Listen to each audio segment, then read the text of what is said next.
What's up, everybody? This is your host, Keisha from Put Your Phone Down podcast. And I'm coming to the audience with a heavier topic, something that means so much to me. Unless you've been hiding under the rock, you've seen that in July, there was a horrific situation that happened with ex deputy Sean Grayson entering a young woman's home and murdering her. It's no other way to put it. Miss Sonya Massey.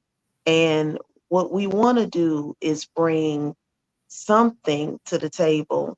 So I did some research and I found this excellent and patient man. Okay. I mean, we have done a lot to make this this recording happen. Dr. Jonathan Farley is on the podcast. And Dr. Farley has had a story that will melt your heart right along with all these other topics that we are going to talk about. But before I talk and Mr. Dr. Farley tells you his story, like I said, I'm using this platform to bring awareness. This shook me to the core because just behind the scenes, Dr. Farley and I were talking and saying, thank God for body cams because we saw the ex deputy enter her house and what he did. The fact that this man said, I'm going to shoot you in the face, meant that he knew exactly what he was going to do. There's no way to put it. So, Dr. Farley, thank you for joining Put Your Phone Down podcast for, like I said, such a heavy topic. And we know that it needs to be put out just for the what was happening behind the scenes. So, again, I really want to thank you for being on the podcast. Thank you for having me. So, Dr. Farley, I know you and I were talking, and you have been on the other end of the stick where what we talked about, the police, and we're going to use this word, kidnapped your mother. The thing is, it's in the way that they did it. I saw the footage, and as I explained to you, being a son, seeing your mom, your 80-plus-year-old mom, being pulled out the house in what I took as an aggressive manner.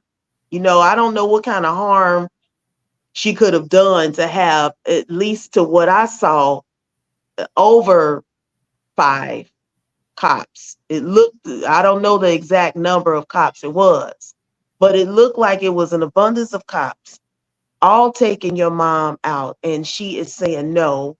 And you can hear her say, "You're breaking my arm." So before we go into any further, I do have some footage that I would like my viewers to see, you know, for my ones that are listening, because this does go on video and audio. This may come as a trigger warning, but it does have to be put out. So before we go any further, I wanted to put this out as a 30-minute clip of what Dr. Farley had to witness. They said that you have to go to the hospital. It's mandated. We have no.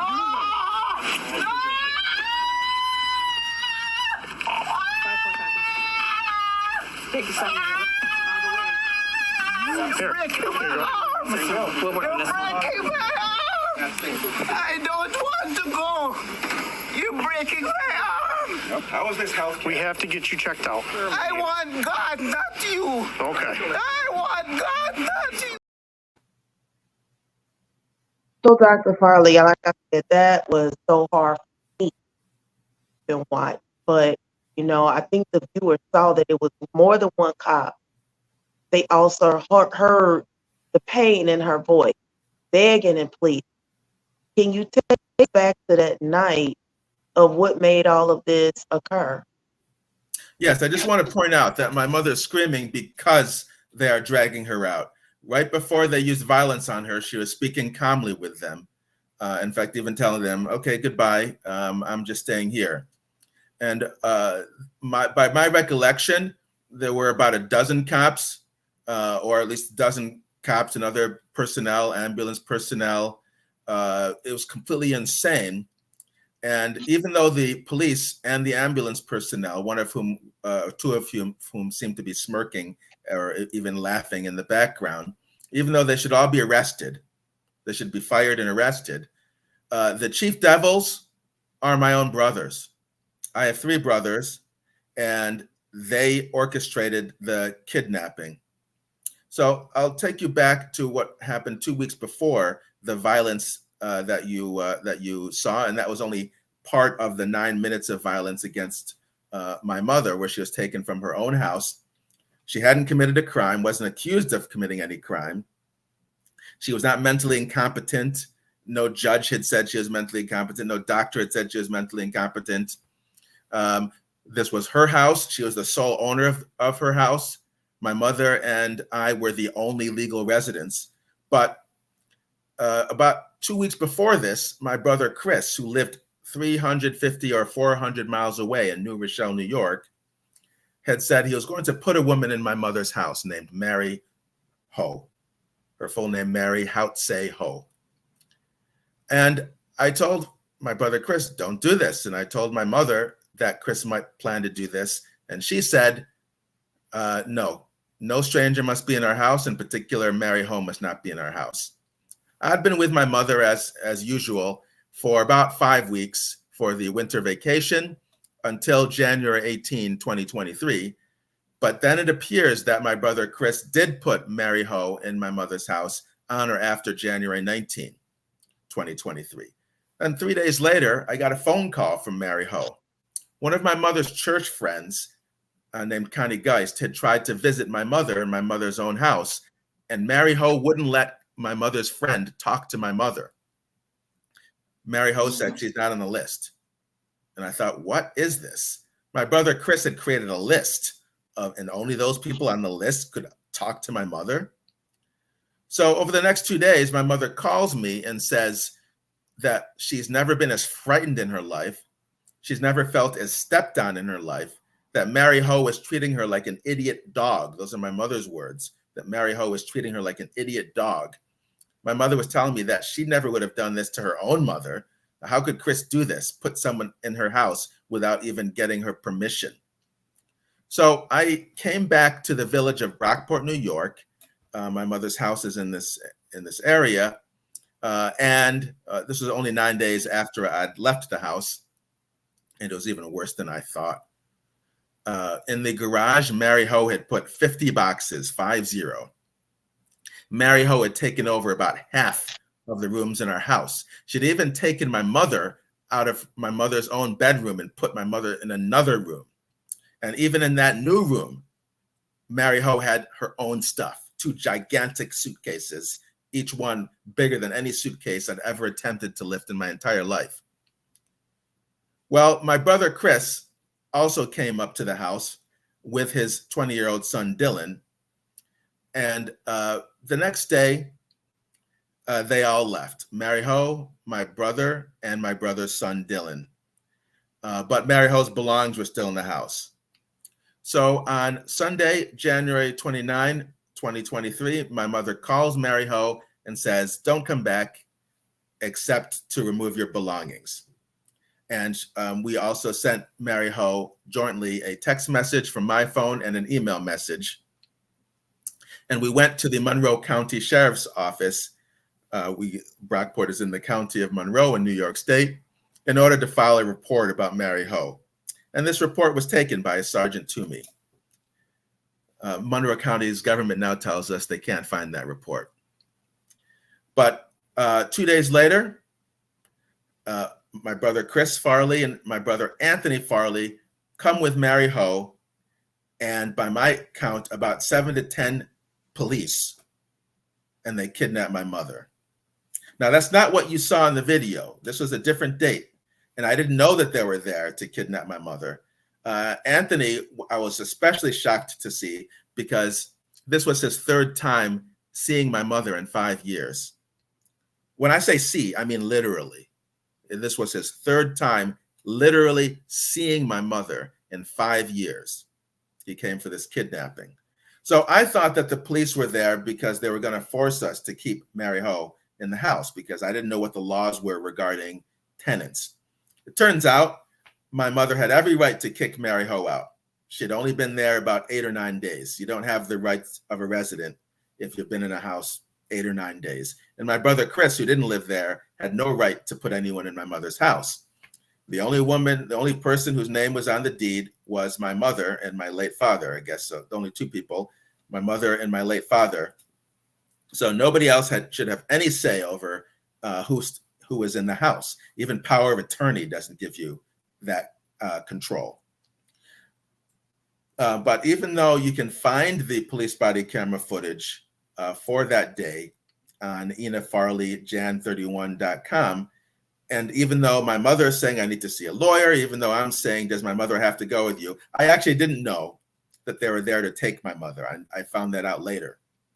On the police body camera footage, you can see a policeman discuss with Mary Ho that they're going to take my mother permanently from her house that day, that I, Jonathan, don't know about it, and they'll tell me the next day that they're going to try to get me evicted from the house, and Mary Ho is going to take the house.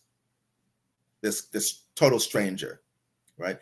Chris Farley, whose name should go down in history like the Menendez brothers, along with Anthony Farley, had no legal authority to do any of that. Just because you're related to someone doesn't give you the right to take their stuff or kidnap them, right? There are laws that are supposed to be followed. So my mother is on police body camera footage saying, I don't want to leave my property. But they did take her. And when she didn't return, a policewoman told me that my brothers were just going to take her driving or maybe to dinner. But we now know from the police report that the police had this plan, and from the body camera footage, just to take my mother permanently from her house. Completely illegal, right? My mother was not mentally incompetent. She had no guardian. No judge had said she was mentally incompetent. No doctor had said she was mentally incompetent. She wasn't mentally incompetent. She did have a memory problem. She had trouble remembering what happened the day before, but you have rights in this country. Your rights don't go away if you develop a memory problem. If somebody hits you in the head with a baseball bat and you develop amnesia, you don't lose your rights. There's a formal process for stripping someone of her rights. One of them is called guardianship. That process had not even begun. I didn't even know about it. It hadn't begun. It began 2 weeks later. So it's completely illegal to just act as if this person has no rights. 2 days later, I tried to report my mother missing. The police would not even allow me to submit a report, and they still will not allow me to submit a crime report. The next day, Friday, February 3rd, I talked to a Sergeant Mazenga who should be immediately arrested. Sergeant Mazenga of the Monroe County Sheriff's Office. I spoke with him, and he would not tell me where my mother was or why he would not tell me where my mother was. Is kidnapping legal in the United States? Is this Beirut? My mother at this point was a hostage. She had not lost her rights. Where, to this day, we don't know where they kept her and how they prevented her from calling me. She knew my cell phone number. She knew the house telephone number. She never called. And if they put her in a local hotel, which they might have, she could have walked. She could walk further than I could walk. So how did they keep her? Did they tie her up? Did they muzzle her? If they put her in a hotel room, what? Did they have a policeman stand outside the door? Did they lock the door from the outside? Did they cut off the telephone? All of this would be illegal, false imprisonment. But I knew that on February 5, 2023, my mother was due to meet a friend of hers at a concert.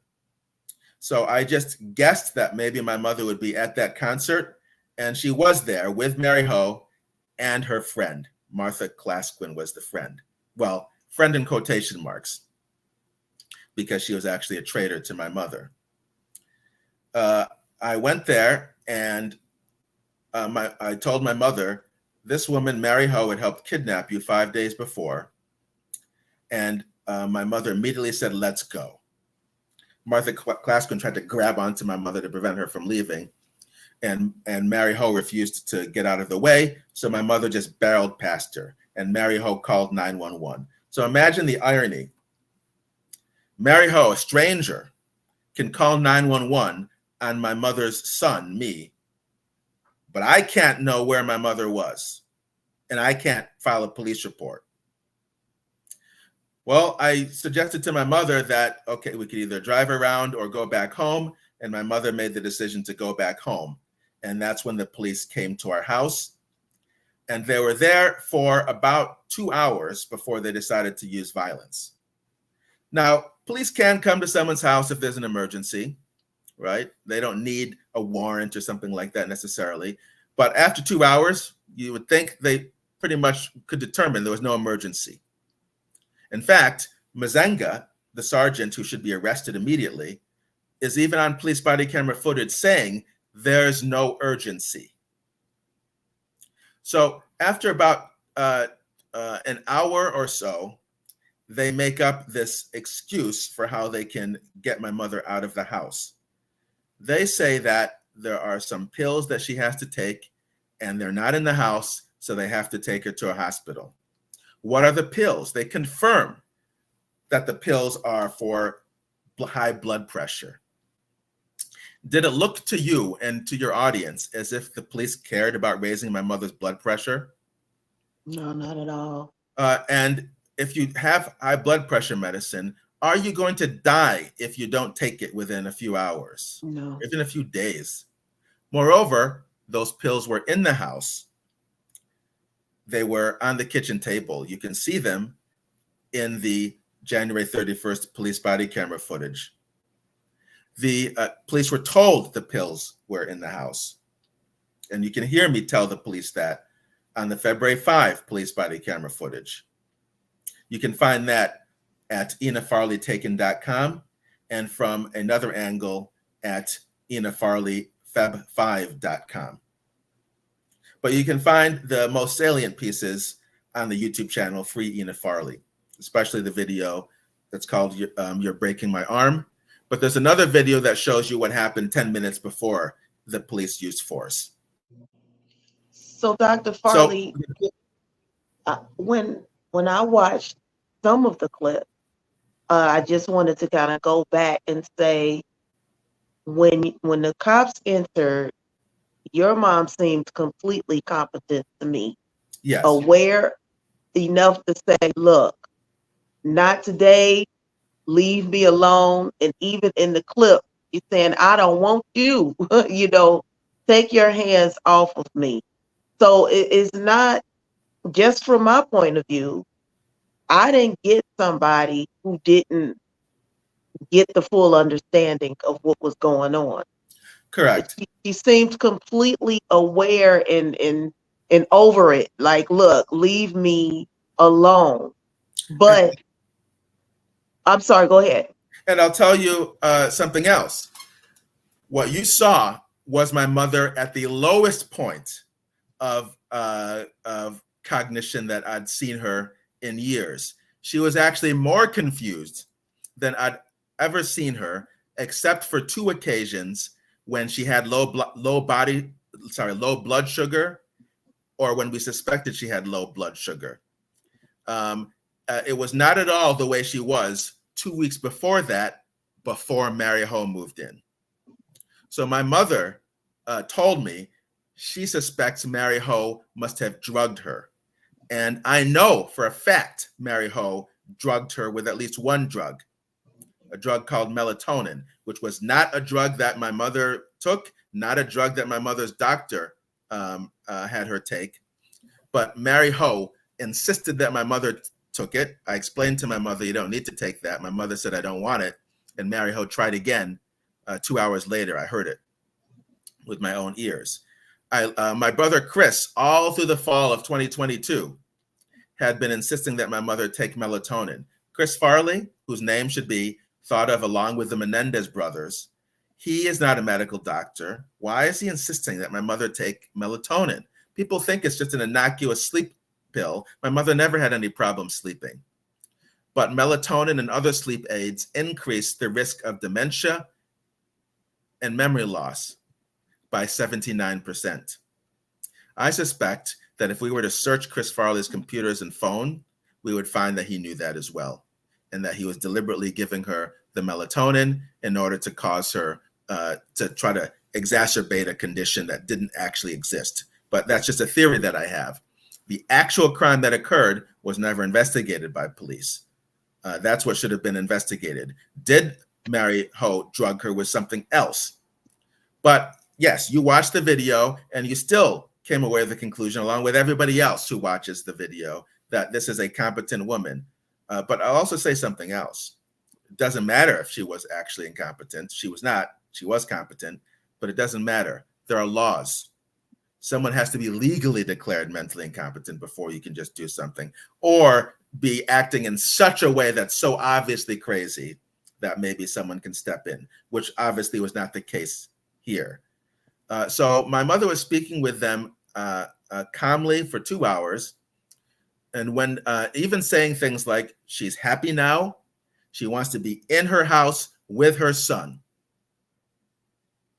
I nearly forgot to say, we also don't know what, in the 5 days during which she was missing, we don't know what they drugged her with. And she obviously was going to be completely at her wit's end, because they must have locked her up somewhere, maybe even muzzled her, maybe even handcuffed her. But, and they can't say they didn't, because they just kidnapped her. But on that fateful day, February 5, 2023, my mother is calmly saying, what are these pills that you say I have to take? And I have to investigate them. First, I will talk to my sister who worked in the pharmaceutical industry, and she will talk to younger colleagues of hers, and they can tell me about any pill that you say I must take. But I'm not going to any hospital to take any pill without knowing what it is. And this is an entirely rational conclusion, an entirely rational response. Not to mention, my mother, as a professor of African American history, knows all about the Tuskegee experiment. So she that's why my mother was shouting later on, she doesn't want to be experimented on, because they're saying she has to take some pills, and that they're not even going to allow her to investigate what those pills are. And actually, she was experimented on later on, after she was held against her will at a memory care facility called Cranberry Landing in Arundecourt, New York, in the Rochester, New York area. Dr. Farley, I'm sorry. I wanted to touch on, since you're talking about your mom, what I didn't get a chance to show people and let them hear the audio is you were actually there from what it looked like. Well, I know you were witnessing it as a son, watching it. It was a few cops, you know, taking your mom out, and you're telling her, Mom, I can't do anything, because if I do, I'll be arrested as well. It took a lot of strength for you to watch that. How has that affected you? Well, I appreciate your saying that. It's actually more than that. The Sergeant Mazenga, who should be immediately arrested, not just fired, but immediately arrested, he had threatened me with arrest by saying that if I even spoke with my mother, he would arrest me. That's a complete violation of the First Amendment. And on the police body camera footage, you can hear me telling him that. Now, it's one thing to interfere with police, which I had no intention of doing, but he was saying he would arrest me if I even spoke with her. So he's violating my rights as well. It's minimal compared to what they were doing to my mother. But you see, this is how kidnapping has become legal in New York State. Because since they took my mother, they then said I had no standing to do anything. In fact, I spoke with an attorney just a few hours ago about an attorney who deals with police brutality cases. And that's what he told me. I don't have standing. So it's a neat trick, right?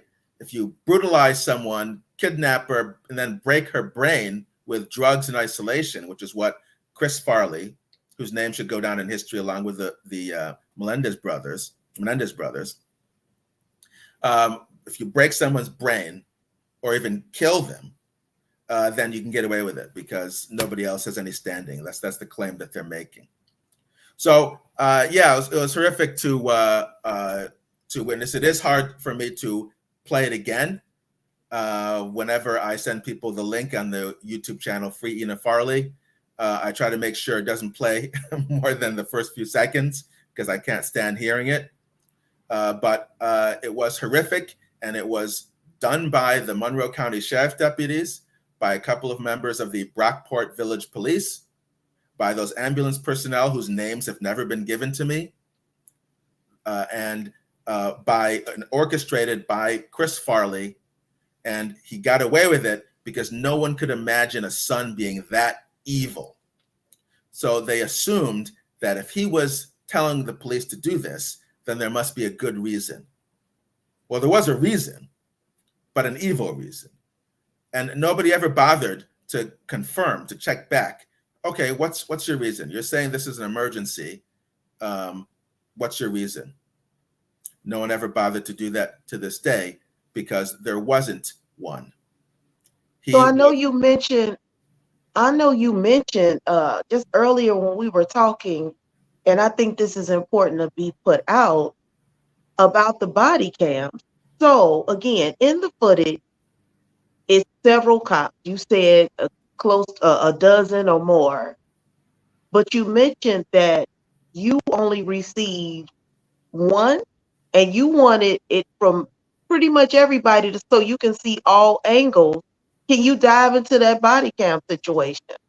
Yeah, so my recollection is that there were about a dozen police in and around our house. On the body camera footage, you can hear me demanding that I want the body camera footage. And Sergeant Mazenga, who should be immediately arrested, not just fired, is telling me I can request it via FOIL. That's the Freedom of Information Law. And I say I want it from all angles. Well, I only ever got it from one angle at a time, with the one exception, because the Brockport Village Police are different from the Monroe County Sheriff's deputies. I could get one image, one set of footage from each party. So some of it overlaps. The Monroe County Sheriff's deputies were very careful to not give me the footage of the so-called social worker, Aubrey Baldauf, Baldauf, who should also be arrested and fired. But I have it on the Brockport Village body camera footage at inafarley5.com. And I'm speaking with her for about 20 minutes, and I'm telling her about Mary Ho, and how this was a situation of elder abuse by Mary Ho. It was worse than what I even knew at that time. I didn't know at that time that Mary Ho and the police had the plan of taking my mother's house and evicting me from the house and taking my mother out to a facility, which they planned to do permanently 5 days before that on January 31st, all of which is completely illegal, right? Because even if there were a landlord can't just evict you in New York State, right? You have 90 days. You have an opportunity to appeal. They have to give you a formal notice, which has to be directly delivered to you. And that's if there's a landlord. There was no landlord. My mother was the sole owner of the house. She and I were the sole residents of the house. So this is illegal in so many levels. But in particular, that was just one more of them. But my mother was put in like an Edgar Allan Poe nightmare. Edgar Allan Poe would have nightmares of this, where she was someone who had no problem except that she could not remember what happened the day before, which is not life-threatening. You can't remember what happened 24 hours ago. In fact, they even made a romantic comedy called 50 First Dates, where the main character had that condition. And they locked her away without treating her like a dog. And why do I use that word? It's because in the facility where they took her, there were a couple of reports that they made where they said my mother was saying they were treating her like a dog, that she was their prisoner, that she was demanding that they call police, and they just kept her locked up. This also violates the New York State Department of Health's rights of residents of nursing homes. They are allowed unfettered access to visitors of their choosing. They are allowed unfettered access to mail. My mother was not allowed to make phone calls. She was not allowed to contact visitors of her choosing. My brother Chris Farley, whose name should be remembered along with the Menendez brothers, made a list. I told you about the list before my mother was taken. We got a copy of a list months later of 17 people, and only those 17 people were allowed to visit or even telephone my mother. Everyone else had to be told that my mother, they didn't even know if my mother was there. So one yes. would wonder what would push brothers to this. And I know we've talked about it, off camera, but what is your opinions about, what would make your brothers go to this extreme? So my theory is that my brothers, Chris and Anthony Farley, who should be remembered like the Menendez brothers, have stolen $1 million or more from my mother and thought that I was about to find out. And so they took these steps. And they knew that if they could have my mother declared mentally incompetent, then she wouldn't be able to do anything about it, even if she found out. But I want to point out, they did not succeed in having my mother declared mentally incompetent, at least not for 10 months or after she was kidnapped. So I kept checking with my attorneys. It's like, has my mother been formally declared mentally incompetent? And my attorney would say, no, she has not been. I kept demanding that my mother be given a competency test. She wasn't, at least not for 10 months. And, after 10 months of being isolated, essentially imprisoned, without being charged with a crime, my mother was not charged or accused of a crime. No doctor had said she was mentally incompetent. No judge had said she was mentally incompetent. She was not mentally incompetent. I spoke with her every day or almost every day for years, discussing complex issues sometimes like politics, other current events, my personal life. I wouldn't have done that if she'd been mentally incompetent. What would the point have been? But without any of that, they just took her and then they drugged her. One of the drugs that we know they gave her was Seroquel, and that has as a known side effect an increase in confusion. So they take her because they say, well, they didn't really say, did they? But the implication that what they want us to assume it's because she has some problem with her mind, and they give her something that makes it worse. And other drugs that they gave her, drugs she never needed before, never took before. And we were not allowed to have our own doctor evaluate her. What is this? Is this Siberia under the Soviet Union, the Gulag? If it's so clear my mother was mentally incompetent, and remember, she had not been declared mentally incompetent. If it's so clear, why couldn't we have our doctor evaluate her? Right. Because if it was so clear, then every doctor would reach the same conclusion. And if even one doctor did not reach that conclusion, then that means they have a problem. So this was incredible. This was an outrage, incredibly illegal. But my brother Chris, his strategy was a good one. Because he was so extreme, everybody assumed he must have had a good reason, but he had no good reason. Nobody bothered to follow up and ask him what that good reason was. But I think he had an evil reason, that he and Anthony had stolen my mother's money, maybe $1 million or more. In fact, it was kind of funny, if you can find any humor in the situation, that in December 2023, when there was the final guardianship trial, and the judge so what happened was, my mother had no guardian. There was no guardianship case going on at the time my brothers kidnapped her along with police. It was all illegal what they did. My mother, you can have a memory problem, you do not lose your rights. She was a free human being. The police had no more right to take her and tie her up than they would have to take you up and tie you up and take you from your home and not allow you to make phone calls and not allow you to choose an attorney. But my brother was named temporary guardian 5 weeks after the kidnapping. And So 10 months later, 9 months later, my brother was, the judge said he would remove my brother's temporary guardianship. He would revoke it. And so a year later, my brother's, Chris's temporary guardianship was revoked. But when this happened, my brother Anthony was in the courtroom, and he wanted to make sure that the new court order said that they handled my mother's finances properly. That's a funny thing to want to insist, go something to insist that goes into the order.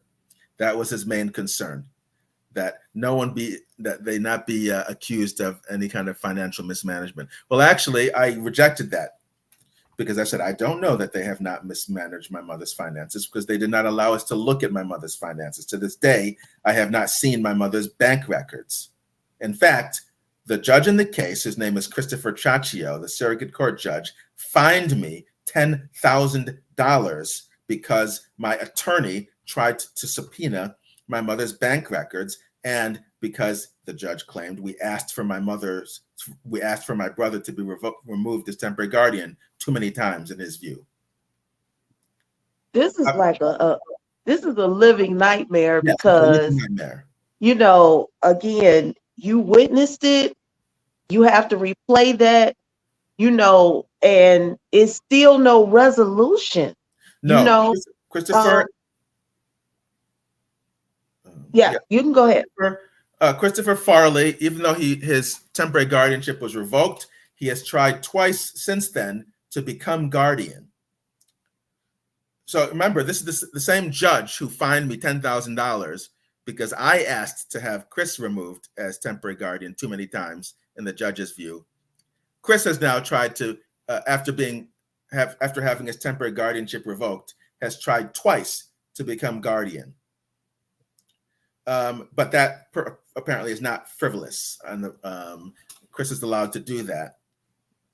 So he also had the judge write an order saying that my mother cannot return to her own house and that she has to remain in a facility, a memory care facility. Well, this is crazy. He's not a doctor.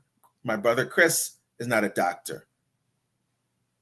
And I retained another lawyer who said this was all unlawful, that they had no authority to be demanding where my mother lived. And especially now that Chris was no longer temporary guardian, he had no say.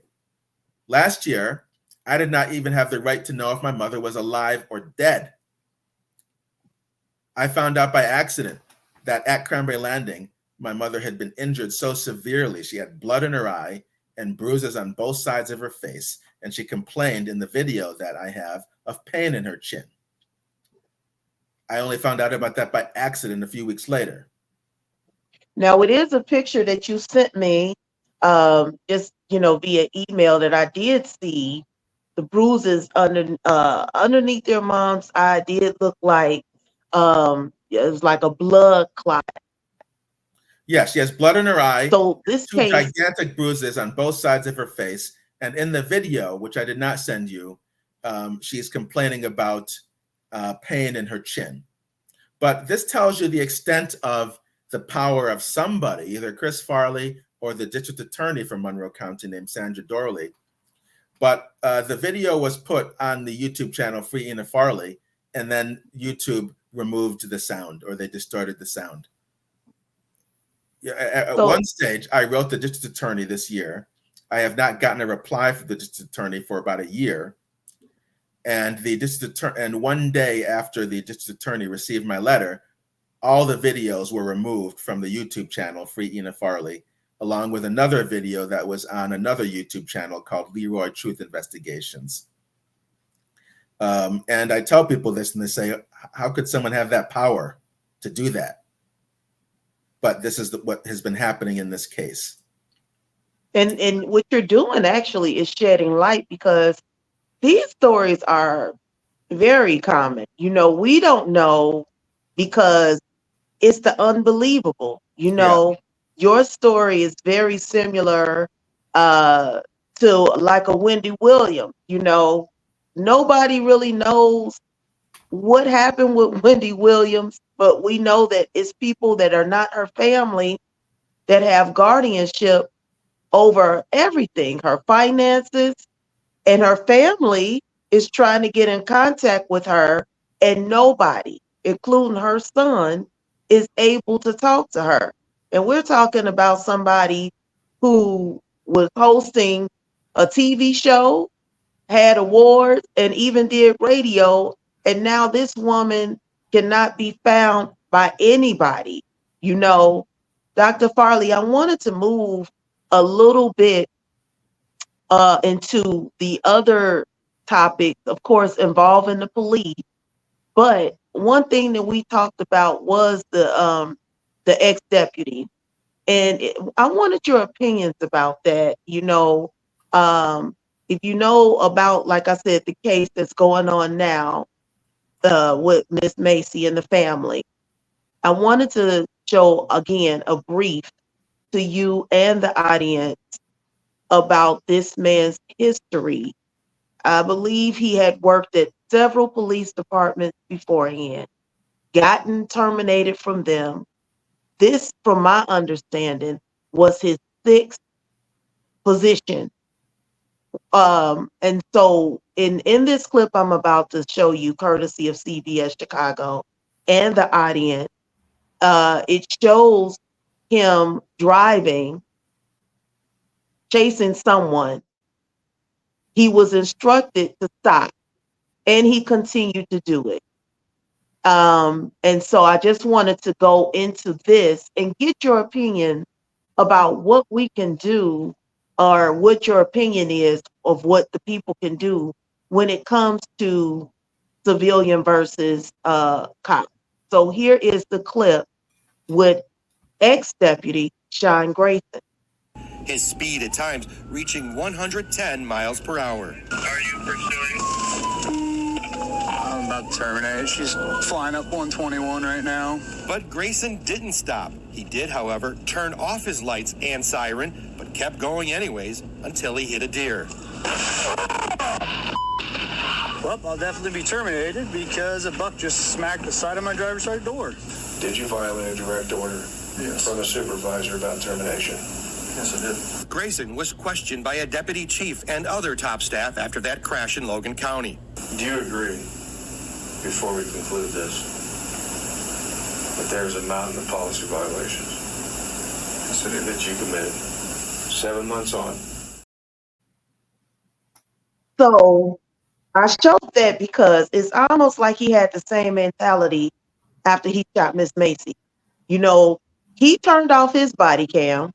Luckily, his partner had his body cam on. But after he shot this woman, his partner said, "Oh, let's get some medical treatment.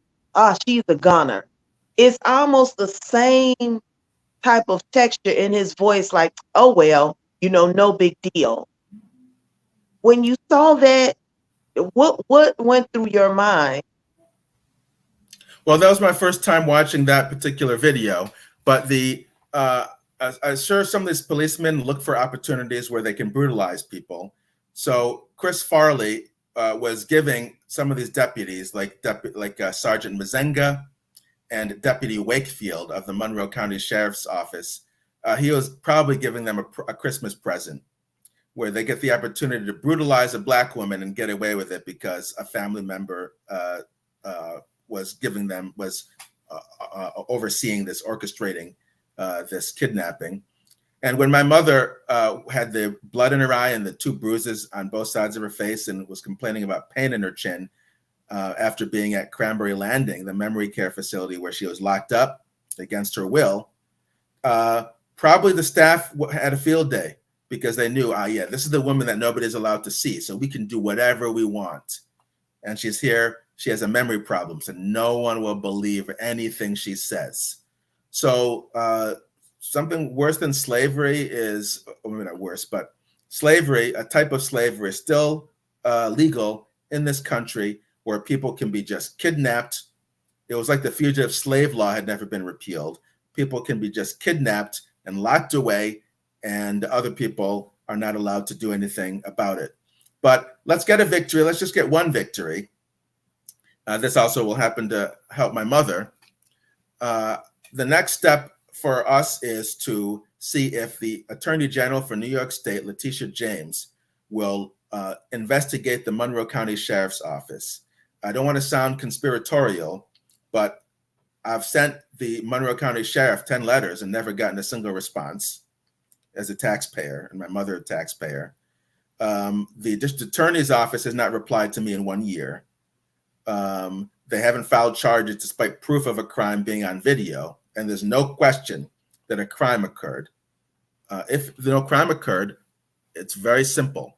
Given that over 900,000 people have seen the video of the violence, and over 700,000 views have been, there've been over 700,000 views of the documentary that was made about my mother called Free Ina Farley, also on the Free Ina Farley YouTube channel. You would think that they would go, okay, we better nip this in the bud and explain to Jonathan Farley why this was all legal. They never did. They never did because they cannot. It was all illegal. They're hoping that my mother will pass away. So they actually want the bad treatment to continue. They want my mother to be stuck in a nursing home, which no one ever goes to unless they are actually too much to handle for the family, for non-professionals, or if no one in the family wants her. Neither is the case here. So you mentioned, things that you were hoping that bills were being passed. Earlier, when I discussed with you the George Floyd bill that was passed in 2021, and the clip that I just shared with you, although you haven't seen that clip, if you know anything about the Miss Massey case, what will be your opinions about that so we can merge what happened to you and the Massey family together? So what's your opinion about the Massey case? Well, unfortunately, nothing can bring her back, but there needs to be, the policeman in question has been fired and was charged, which is the closest that you can happen if someone's been murdered. In the case of my mother, she's still alive. I hope people can campaign to free Ina Farley. I no longer encourage them to write the district attorney. I believe she's a part of a cover-up. But maybe the New York State Attorney General, Letitia James, can be written, emailed, called, and told to investigate the Monroe County Sheriff's Office and even the Monroe County District Attorney's Office. The DA has discretion to charge or not charge people with crimes, but obviously it only goes so far. When there's a serious crime like a kidnapping, the DA does not really have discretion not to pursue it. But so why is the DA not charging anyone with a crime when it's on video? So I'm hoping your viewers can contact the Attorney General for New York State, Letitia James, and tell them to look into the Ina Farley case and investigate the police and their actions. Also, if somebody has a suggestion for a lawyer, even though I have an attorney, my cousin, Dr. Jane Farley, she's not a specialist in guardianships. In fact, she is not a trial attorney. So if you have a name of an attorney who can deal with any one of these issues related to the case, suing the police, and there are multiple police agencies, perhaps suing the district attorney's office, suing Chris Farley and Anthony Farley, whose names should be thought of along with the Menendez brothers, suing Cranberry Landing, the torture chamber that held my mother against her will for a year. My mother saying that an employee had beaten her. That's how she got the blood in her eye and the bruises and the pain in her chin. These will be massive cases if you have a friend who's an attorney. So even if they don't care about the humanitarian and human rights aspect, even if they're just greedy, please have them contact me. There was a case in Florida of a girl named Maya who was held in a hospital and not allowed to see her parents for 85 days. And a jury awarded the family $220 million. So if you even have a lawyer who just wants to make a lot of money, but will also be helping save the life of an 85-year-old woman, please have them contact me, or please contact me. My mother still needs saving because she now is officially a guardian. Her guardian is my brother Felipe. He did not apparently participate in the kidnapping directly, but he used to date Mary Ho, who was one of the kidnappers. So it's all connected. So it's all connected. And he refuses to take action against Chris Farley or sue the police or sue Cranberry Landing. And there's no logical reason for it, except he wants to maintain a cover-up. My theory about Felipe Farley is that he was involved, and he knows that if any stone is turned over, he will be found liable, and he doesn't want that. So before I wrap this up, Dr. Farley, I did want to touch again on, the body cam issue. Not only did you face it, but, again, with the clip that I showed, and I talked about him turning off his body cam, you talked about not being able to receive all the things that you requested. What is your hope for body cams in the future? So no family will have to deal with what the Massey family is dealing with and what you are dealing with when it comes to body cam. Well, I guess if there's no body camera footage, then maybe the burden of proof should always be with the police. But the civilians then should just say, well, hey, they turned off their cameras, therefore this is what happened. But in my case and in the Sonya Massey case, we have some body camera footage, and it's enough. I wanted more, and there should have been more in the Sonya Massey case, but we have some. But I'll tell you this. I think that in my mother's case, Sergeant Mazenga, who should be immediately arrested, meant to hide it, because near the end, he picks up apparently his body camera off the ground. And, it seemed kind of suspicious. Was this some kind of trick that they use? And also, when the police spend 2 hours speaking with my mother, if you watch the footage at inafarleytaken.com, you can't hear a lot of what my mother says when she's inside the house and the police are outside. And I think that's just so strange, because it's a very thin plastic door. How is it that we can hear the policeman but not hear my mother? I have a feeling that, this is just a theory, that the police have a signal to whoever provides the footage, to whoever edits the footage. And that signal is, pretend you can't hear it, and then they know to try to edit the sound of the other party. But you can still hear enough of what my mother says. On the YouTube channel, Free Ina Farley, captions are provided.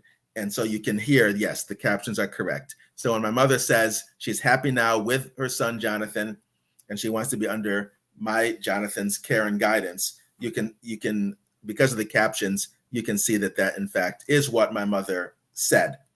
But they do another trick. When they took my mother on January 31st, I did get body camera footage from at least 2 different policemen. And at a point when one policeman says, but the real issue is, it's cut off. And it's cut off for 2 different policemen's body camera footage. So that means the editor for the Monroe County Police Department, Monroe County Sheriff's Office, must have deliberately cut off what comes next. Well, that was obviously something pretty important. Do they even have the legal rights to do that kind of editing? But not much can be done now. So there has to be a public uproar. The courts are against me. My brother has high-priced lawyers. His lawyer, Miles Zatkowski, said that this is a $300,000 guardianship case. And so I just want your audience to think, why is Chris Farley willing to spend $300,000 to keep his mother imprisoned and out of her own house? That must mean it's worth it to him, right? Yeah. So that means he must have done something that makes it worth spending $300,000 to prevent. Well, what could that be? And of course, is it his $300,000, or did it come from somewhere else? And why can't I know? Why can't I see my mother's bank records? Why can't I see her retirement accounts? And my brother Felipe told me how much money my mother had left in her bank account. And it's mathematically almost impossible for her to have that little unless it was taken, unless almost all of it was stolen from her. And the only person who had access that we know of who had access to her accounts was my brother Chris.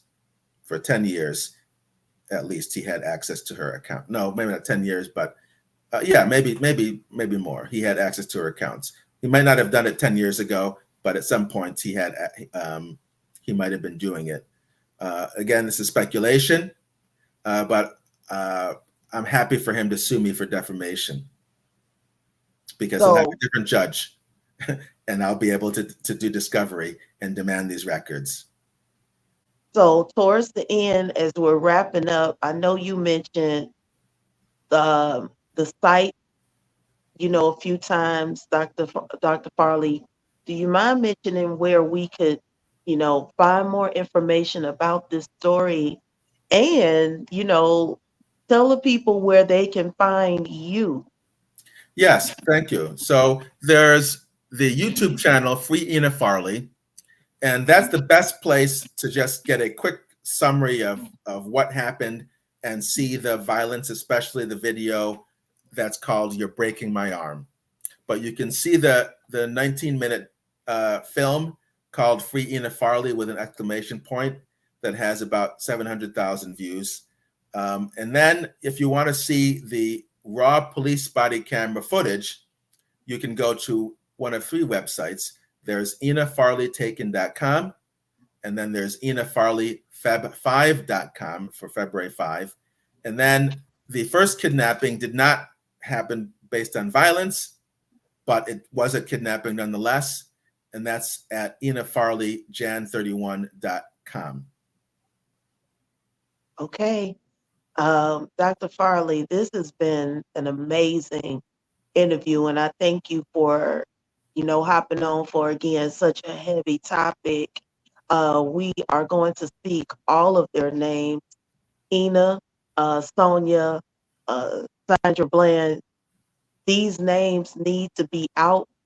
And again, if I can use this platform to just peel the layers back, uh, we spoke about so many things: elder abuse, police brutality, the mistreatment, different things that we feel can, at least attempt to make or come up with a solution.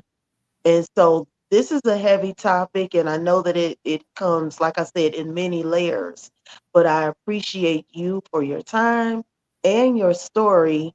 And hopefully, the people that listen do know somebody who can help you along the way. We'll keep everybody in prayer. And, just for the audience, you guys, thank you for listening. Thank you for sharing.